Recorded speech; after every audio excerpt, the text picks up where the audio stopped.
नमस्कार।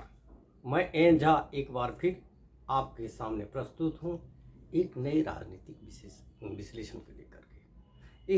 इस बार जो राजनीतिक विषय है वो आने वाले जो चुनाव है, कुछ राज्यों में जो आने वाले विधानसभा चुनाव है उस पर हम लोग चर्चा करेंगे और देखेंगे ये जो latest round of assembly election है ये दूसरे इलेक्शन से क्यों एक डिफरेंट है। अभी पिछले महीने 15 मार्च को इलेक्शन कमीशन ऑफ इंडिया ने अनाउंस किया जो स्टेट्स ऑफ जो है डिफरेंट जो स्टेट्स हैं जिसमें 4 स्टेट्स एंड एक यूनियन टेरिटरी है उसका असेंबली इलेक्शन के डेट्स एंड शेड्यूल को उन्होंने डिक्लेयर किया, जिसमें वेस्ट बंगाल, केरला, तमिलनाडु, असम और यूनियन टेरिटरी ऑफ पुडुचेरी है, पौंडीचेरी जिसे कहते थे पहले। तो ये इलेक्शन जो है अब तो इलेक्शन के डेट इन सारे के इलेक्शन के भी जो डेट नज़दीक आ रहे हैं, जबकि जो फर्स्ट फेज में ऑन द कमिंग अप्रैल 9 को असम, केरला और पुडुचेरी में इलेक्शन होंगे। तमिलनाडु में अप्रैल 23 को होंगे और वेस्ट बंगाल में 2 फेज में ही इलेक्शन होगा, जबकि पिछले बार भी देखेंगे और इससे पहले भी देखेंगे वेस्ट बंगाल में काफ़ी फेजेज में इलेक्शन होते थे, लेकिन इस बार वेस्ट बंगाल में 2 फेजेज में इलेक्शन होंगे ऑन अप्रैल 23 एंड अप्रैल 29। अब ये देखने वाली बात देखेंगे कि जो असेंबली है, जो this cycle of assembly elections जो है उसको आप देखेंगे और पिछले करीब अराउंड जो डजन जो इस तरह से राउंड ऑफ जो असेंबली इलेक्शन देखेंगे तो आप गौर करेंगे जी ये इस इलेक्शन में कुछ एक डिफरेंट अदर इलेक्शन से 2-3 इम्पॉर्टेंट चीज़ हैं जिस पर गौर करने की बात है। एक तो ये है कि इस बार जो इलेक्शंस हैं यदि ये पाँचों स्टेट्स को मीन्स 4 स्टेट्स यूनियन टेरिटरी की सीट को देख लेंगे तो ये जो है तो लास्ट के जो अराउंड जो इलेक्शन जो असेंबली राउंड ऑफ इलेक्शन हुए इससे लार्जेस्ट जो एवर जो इनमें है नंबर ऑफ MLAs के इसमें चुनाव होगा। और इसमें चुनाव होंगे क्योंकि आप देखेंगे वेस्ट बंगाल की जो सीट है असेंबली की सीट है 294 है, तमिलनाडु की जो मेंबर असेंबली है वो 234 है, 140 सीट असेंबली है केरला का, 126 सीट जो है जो असम असेंबली का है और यूनियन टेरिटरी और पुडुचेरी का 30 है। तो ये टोटली आप काउंट करेंगे तो it go beyond 800। That is आप ये देखेंगे जो टोटल जो MLAs को काउंट करेंगे जो हमारे यहाँ जो 31 असेंबली स्टेट्स हैं इसमें इंक्लूडिंग जो यूनियन टेरिटरी है जहाँ असेंबली इलेक्शन होती है उसको जो है इट इज़ अराउंड 4123। तो इस हिसाब से देखेंगे परसेंटेज देंगे तो ये जो किसी साइकिल में पिछले जो आप देखेंगे अराउंड 2011-12 जो असेंबली से लेंगे तो सबसे बड़ा ये इलेक्शन स्टेट इलेक्शन है। अब फर्स्ट फेज का जो टाइम जो असम, केरला और पुडुचेरी का जो फर्स्ट फेज में जो इलेक्शन है अप्रैल 9 को इलेक्शन है और सारी तैयारी ये हो गई। और दूसरी और एस्पेक्ट देखेंगे गौर करेंगे इसमें तो इसमें आपको लगेगा कि जो ये तो लार्जेस्ट एवर तो साइकिल में इलेक्शन है ही, साथ ही इसमें कुछ फैक्टर्स है जो बड़ा इम्पोर्टेंट है। एक फैक्टर तो ये इम्पोर्टेंट है ये मोर और लेस ये इनकम्बेंट गवर्नमेंट को देखें इसमें तो ये ऑलमोस्ट ये जो अपोजिशन ब्लॉक इंडिया ब्लॉक जो कह सकते हैं उनके इलेक्शन है। इनमें जैसे तमिलनाडु है या केरला है या असम है, 2 जो अदर स्टेट्स हैं असम और पुडुचेरी है, ये जो बीजेपी लेड NDA गवर्नमेंट जो है जो गवर्नमेंट है उनके इनकम्बेंट गवर्नमेंट ये रहे हैं। तो एक इंटरेस्टिंग ये चीज़ है तो इसमें स्टिक्स जो है सबसे ज़्यादा स्टिक्स इंडिया ब्लॉक जो अपोजिशन है उनका स्टिक है और बीजेपी को ये यहाँ चैलेंज है असम को रिटेन करने के लिए थर्ड सक्सेस टाइम रिटेन करने की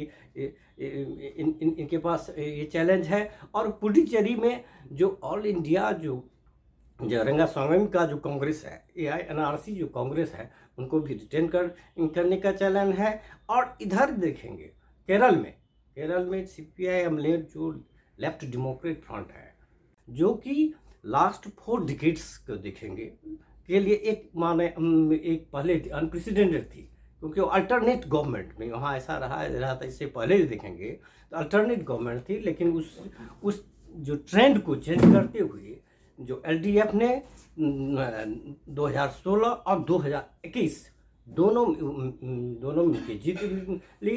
तो इस बार जो कांग्रेस लेड अपोजिशन है, जिसे यूनाइटेड डेमोक्रेटिक फ्रंट कहते हैं, UDF करते हैं, उसके पास चैलेंज है और वो संभावनाएं देख रहेगी जो हम इस बार जो सत्ता में काबिज करेंगे।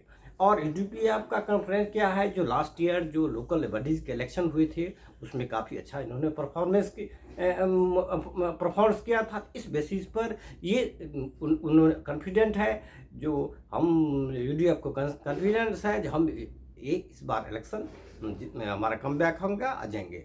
और पूरा का पूरा जो सेंट्रल लीडरशिप है, कांग्रेस का हाईकमांड जो है, पर्टिकुलरली राहुल गांधी, प्रियंका गांधी और टीम है, उस पर काफ़ी वो फोकस कर रहे हैं। अब तो इलेक्शन नज़दीक आ रहा है, तो देखते हैं क्या है। और इस बार जैसे कि केरला में एक जैसे बाइपोलर जो कंटेस्ट इस पे 2 अलायंस से कंटेस्ट हुआ है, लेकिन पिछले कुछ वर्षों से जो बीजेपी की भी वहाँ एंट्री हुई है, तो बीजेपी लेड अलायंस भी एक वहाँ एक लेकर। सो अब देखते हैं कि यहाँ ट्रायंगुलर जो कंटेस्ट होता है और उसमें क्या LDF वंस अगेन ये थर्ड सक्सेसिव टर्म में आ जाती है, या कांग्रेस लेड UDP गवर्नमेंट करती है। अब इसी तरह जो असम में है, असम में बीजेपी गवर्नमेंट है, हिमंता बिस्वा शर्मा लेड जो बीजेपी गवर्नमेंट है, और Bharatiya Janata party lead party लगा तो लास्ट 2 इलेक्शन जीती है, तो थर्ड सक्सेसिव जो विन के लिए बढ़ रहे हैं। और दूसरी ओर जो कांग्रेस भी है, कांग्रेस भी पूरी जोर शोर से अपनी सारी कैंपेनिंग वहाँ फोकस कर ये कर रही है। अब लास्ट इलेक्शन में देखेंगे तो भले ही भारतीय जनता पार्टी लीड जो NDA गवर्नमेंट लिए थे, लेकिन वोट शेयर मार्जिन बहुत ही क्लोज था, वो फर्जी मार्जिन से जीती है। और तो इसलिए उनकी संभावना है, और दोनों ने अपने अलायंस है। और उसमें असम में जो एक इम्पोर्टेंट जो है, जो खास करके मुस्लिम डोमिनेटेड जो कंस्टिट्यूंसी में इफेक्टिव रही है, बदरुद्दीन अजमल की जो UDF लिए है, वो एक सोलो वो इस बार अलायंस कांग्रेस लेड अलायंस में नहीं थे, जो जिस तरह पिछले उन्होंने कांग्रेस लेड अलायंस में ये थे। तो अब ये देखना होगा कि हिमंत बिस्वा शर्मा जो अभी भी काफ़ी पॉपुलर हैं, वो एंटी इंकम्बेंसी को ब्रेक करके फिर से रिटेन करते हैं कि ये नहीं। और तीसरी जो ये फर्स्ट पेज में 9 अप्रैल के जो इलेक्शन है वो यूनियन पुडुचेरी, जिसमें ऑल इंडिया के जो नारायणस्वामी की जो पार्टी इनकम्बेंट है, जो जिसमें बीजेपी पावर शेयर में है, तो क्या वो ये पार्टी है। अब जो 2 और स्टेट्स हैं, अब तमिलनाडु का एक सिंगल फेज में अप्रैल 23 का इलेक्शन है, जो DMK लेड जो अलायंस गवर्नमेंट है, lead by chief minister MK Stalin. और इसके बाद दूसरा जो मेन अपोजिशन AIADMK है, जिसमें बीजेपी के शामिल होने पर भी आप कह सकते हैं NDA ये जो अलायंस है। तो दोनों में जो है, जो अब देखें कांटों का टक्कर है, क्या AIADMK जो है इस बार कमबैक करती है, या DMK जो फिर से सत्ता में आती है। दोनों अलायंस में सीट शेयरिंग जो रुका हुआ था अपने अलाई के बीच, वो सोल्व हो चुका है। और जैसे कि जो कांग्रेस का जो DMK लेड गवर्नमेंट के गठबंधन है, वो भी 27-28 सीट पर लड़ रही है, 28 सीट पर लड़ रही है। और इसी तरह जो AIADMK में लेड जो NDA है, खासकर तमिलनाडु में, और जहां बीजेपी एक माइनर प्लेयर ही कर सकते हैं। और वहां देखेंगे जो आपको दशकों से वहां तो नेशनल पार्टी जो है, जो लेट 60s से जो काउंट कीजिए, तो लेटेंट पार्टी वहाँ मार्जिनल नहीं है, या DMK के साथ गई है या AIADMK के साथ, वो द्रविडियन पॉलिटिक्स का वहाँ ये रहा है। यहाँ एक थर्ड, इस बार एक ये है, यहाँ थर्ड एक लीडर भी है जो इसमें इंटर किए हैं, जो टर्न पॉलिटिशियन वो इंटर किए हैं। उनकी जो पार्टी जो है, जैकी ये पार्टी है, उनकी पार्टी यहाँ क्या कर पाती है, तो इसीलिए इंटरेस्टिंग रहेगी। उसके बाद जैसे वेस्ट बंगाल है, तो एक वेस्ट बंगाल में जो तृणमूल कांग्रेस है, ममता बनर्जी लीड जो तृणमूल कांग्रेस है, लगातार चौथी बार सत्ता में आने के लिए पूरी एकदम कोशिश में ये है। जो आप जानते हैं, जो 2011 से लेकर के जो टीएमसी जो लेड बाय जो ममता बनर्जी, जो पॉपुलरली दीदी के नाम से पॉपुलरली जानी जाती है, उनका राज रहा है। इस बार जो आज के तारीख में जो मेन अपोजिशन है, that is Bharatiya Janata party, वो भी जोर शोर से है और कोशिश में है कि हम ये जो इनकी जो सक्सेसिव जो गवर्नमेंट है, इसको तोड़ करके जो हम सत्ता में आए। जैसे जिस पिछले बार जो इलेक्शन हुआ था, 2021 में इलेक्शन हुआ था, तो उसमें भारतीय जनता पार्टी 77 सीट लेकर आई थी, far away, of course far away पे जो मैजिकल जो फिगर है जो रूल करने के लिए उसे फार अवे थी, लेकिन एक बहुत अपने आप में बहुत बड़ी उसकी सफलता कर सकते हैं। और लेफ्ट और जो कांग्रेस थे, वो ऑलमोस्ट जो डिसिमेटेड ये हो गए। तो अभी काफ़ी जोर शोर से तैयारी कर रहे हैं। अभी जैसे आप देखे हैं कि जो यूनियन मिनिस्टर बीजेपी के वेटरन लीडर, जो स्ट्रेटेजी पार्टी की जो स्ट्रेटेजीज, और union home minister Amit Shah है, उन्होंने ऐलान किया ड्यूरिंग द हम 15 दिन तक बिफोर द इलेक्शन जो हम वेस्ट बंगाल में जमे रहेंगे और उसको ये करेंगे। वेस्ट बंगाल के साथ कुछ जो on the issue of special जो इंटेंसिव रिवीजन जो इलेक्टोरल पोल्स के रहा है, उससे भी जो इशू हुई है, तो दोनों हमेशा सेंट्रल गवर्नमेंट और स्टेट टकराव में रहे। वहाँ एक जो ममता बनर्जी वर्सेस जो नरेंद्र मोदी का जो इनके जो है टग ऑफ वार ये चलता रहता है। इस बीच में थोड़ा वहाँ जो ज़्यादा ही टेंशन है, दे आर प्रिपेयर के लिए। तो अब देखते हैं जो वहाँ क्या ये होता है। इन तमाम राज्यों में एक चीज़ बहुत और भी इम्पोर्टेंट है, beside this all analysis, election dates and all analysis, एक इम्पॉर्टेंट है जी। इस सारे जो स्टेट्स हैं उसमें एक मुस्लिम फैक्टर बहुत इम्पोर्टेंट है, क्योंकि मुस्लिम का ऑलमोस्ट इन्हीं स्टेट में एक लार्जेस्ट आप कह सकते हैं जो रिप्रेजेंटेशन रहा है। ऑलमोस्ट MP जो हैं, जितने MLA हैं, जो MLA इनके जितने जो MLA हैं अभी प्रेजेंट हैं, टोटल स्टेट को काउंट कीजिए तो almost just less than half जो MLA इन्हीं से, खास करके असम, वेस्ट बंगाल और केरला से आते हैं।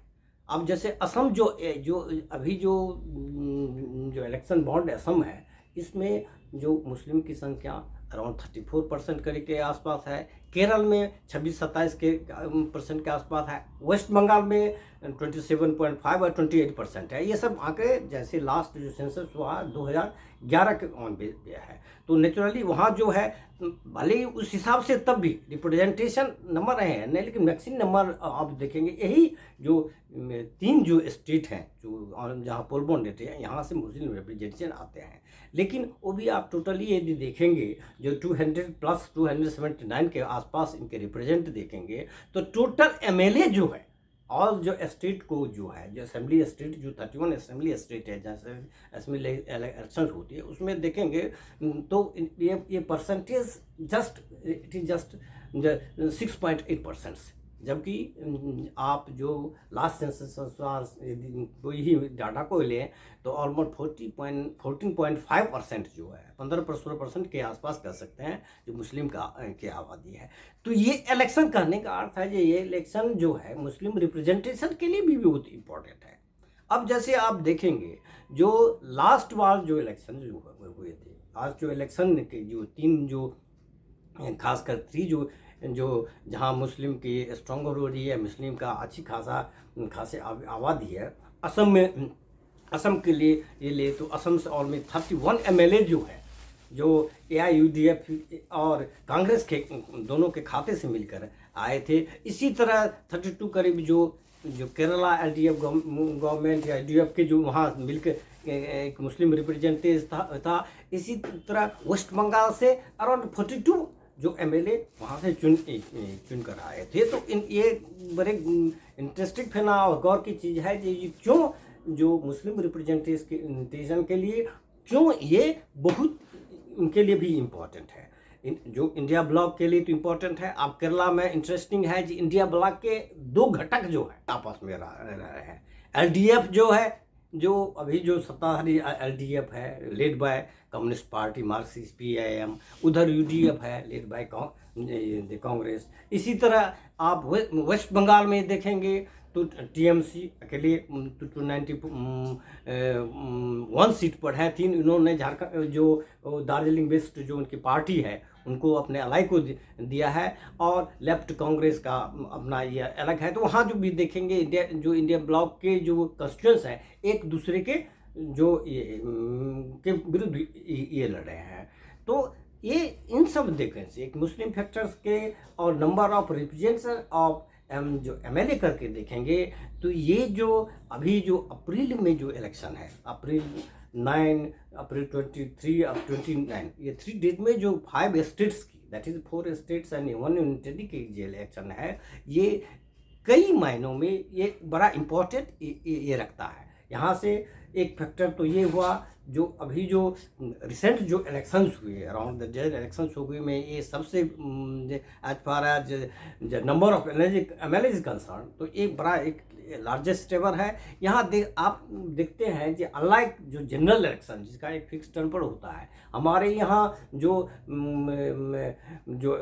काफ़ी दिनों दशकों से हैं 67 के ऑनवर्ड से ही आप देखेंगे कि यहाँ जो अलग अलग हर जो ईयर में जो कहीं न कहीं इलेक्शन होते रहते हैं। अभी 26 में इन अपकमिंग इलेक्शन है 4 यूनियन टेरिटरी 1 स्टेट के, उसके बाद 27 में भी इलेक्शन होंगे, 28 में भी स्टेट लेवल से होंगे बिफोर जनरल इलेक्शन ऑफ 2029। तो इसीलिए जो ये जो थोड़ा सा ये इसमें देखना है इम्पोर्टेंट है ये इलेक्शन। अब पूरी जगह जो पार्टियां हैं, जो अलायंसेस हैं, जो अपनी पूरी तैयारी में है। अब जहां तक फर्स्ट फेज की बात है तो उनका एक समय नज़दीक आ गया है, और सब अपने अपने जो इश्यूज हैं जो खास करके केरला, असम और पुडुचेरी में अपने हिसाब से कैंपेनिंग कर रहे हैं। और इसके बाद जो तमिलनाडु और पश्चिम बंगाल में इलेक्शन है, पश्चिम बंगाल में 2 फेजे में इलेक्शन है। तो अब ये दिखना है, और सारे ये जो इलेक्शन की काउंटिंग 4 मई को होने वाली है। तो तब पता चल जाएगा जो क्या जो स्टेटस को इसको हुआ है कि क्या असम में बीजेपी अपने रिटेन की है, या पुडुचेरी में उनके गठबंधन रिटेन करते हैं, और बाकी जगह क्या एलडीएफ फिर रिटेन सक्सेसिव जो कि बड़ा गवर्नमेंट होते हैं, या ममता के जादू कंटिन्यू रहता है। ज़्यादातर अमन अभी भी कर रहे हैं जो ममता का अभी लेट टीएमसी का एडवांटेज यहाँ है। और असम में हिमंत बिस्वा शर्मा की एक पॉपुलरिटी एक रही है, इस तरह लगता है कि जो हो जाएगी। लेकिन कांग्रेस के साथ की, कांग्रेस के खास करके जो अहम वोट है 3 इम्पोर्टेंट जो गोगोई फ्रॉम जो लीडर्स हैं वो ये मैदान में है जोर शोर से। तो उम्मीद है कि ना इस बार वो जो कांग्रेस जो कभी इनका गढ़ रहा है, असम जो कांग्रेस का कभी गढ़ रहा है, इसमें फिर आएंगे। तो ये सारे चीज़ तो 4 तारीख के जो अगले महीने 4 मई को जो काउंटिंग तब पता चलेगी। लेकिन इस सारे में एक बहुत जो हमने जो डिस्कस किया था जी, मुस्लिम रिप्रेजेंटेशन के लिए भी ये बहुत इम्पोर्टेंट है। वो इंडिया ब्लॉक या एनडीए के लिए, बीजेपी लेड एनडीए के लिए तो महत्व है ये, लेकिन इंडिया ब्लॉक के लिए तो महत्व है। साथ साथ जो मुस्लिम रिप्रेजेंटेशन के लिए है, क्योंकि हम मुस्लिम रिप्रेजेंटेशन की इसलिए बात करते हैं जिस तरह से मुस्लिम की जो आबादी है जो 40.5% या कहीं कहीं 70% की भी बात करते हैं। खास करके ये जो 3 स्टेट्स जो हैं इसमें अच्छी खासी मुझे आबादी है, तो उस हिसाब से रिप्रेजेंटेशन उनका आ रहा है कि नहीं ये देखना है। जितना उनका एमएलए थ्रू मेंटेन कर पाते हैं कि ये नहीं देखा, तो दैट विल बी इंटरेस्टिंग। और ये सारे चीज़ तो काउंटिंग होने के बाद 4 तारीख काउंटिंग होने के बाद ही पता चलेगा जो किसका क्या परफॉर्मेंस हुआ। धन्यवाद।